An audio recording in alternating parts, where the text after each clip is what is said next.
Ya, semua pasti tahu lah SpongeBob. Mau tua, muda, cewek, cowok, laki, bini, pasti pernah nonton SpongeBob. Soalnya SpongeBob ini tuh udah jadi ikon pop culture dunia karena SpongeBob itu punya cerita yang gokil, absurd, dan enak dikonsumsi anak-anak ataupun orang dewasa. Tapi jujur nih ya, gue merasa SpongeBob yang sekarang tuh beda banget sama SpongeBob era Majapahit. Kalau SpongeBob yang dulu itu ceritanya absurd tapi membekas di kepala. Kayak Puja Kerang Ajaib, The Hash Slinging Slasher, Cacing Besar Alaska. Pokoknya banyak deh hal yang memorable dari SpongeBob. Nah, sedangkan SpongeBob yang sekarang, waduh, hambar sekali bro. Malah terkadang terasa cringe.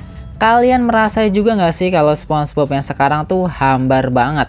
Coba deh komen di bawah, gue mau tahu pendapat kalian. Tapi buat teman-teman yang setuju kalau SpongeBob yang dulu itu jauh lebih bagus, oke, gue punya beberapa jawaban yang mungkin bisa jadi penjelasan kenapa SpongeBob era Majapahit itu jauh lebih bagus daripada era yang sekarang. Nah, apa aja alasannya? Ini dia. Teruslah mengocok, Patrick. Gary. Yang pertama, sudah tidak sesuai idealisme Stephen Hillenburg. Jauh sebelum Stephen Hillenburg wafat, kartun SpongeBob memang sebenarnya udah nggak sesuai dengan keinginan dia lagi. Loh, kok bisa jadi gini?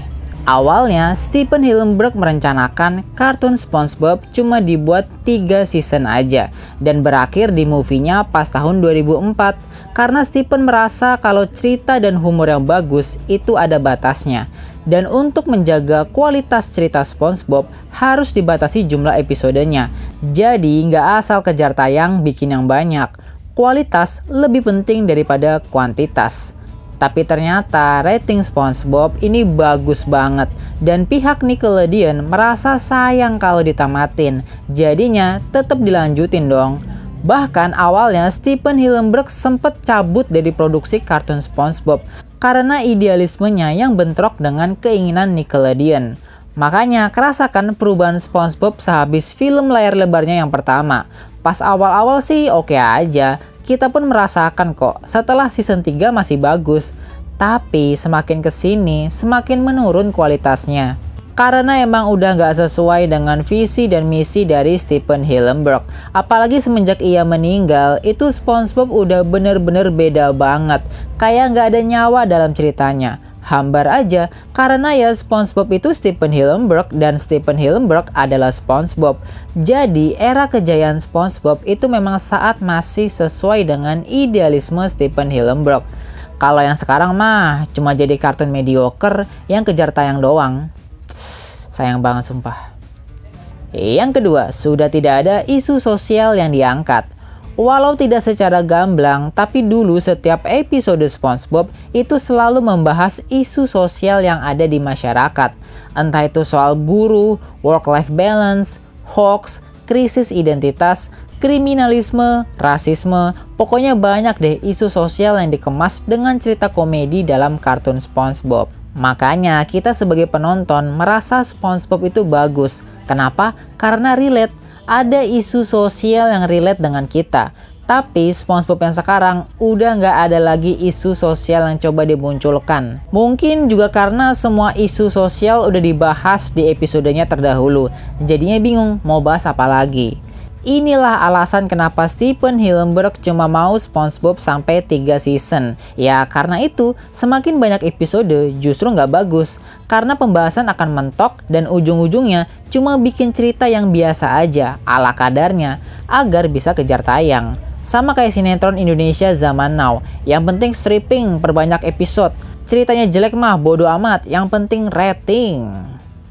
Yang ketiga, pergantian penulis dan pengarah kreatif.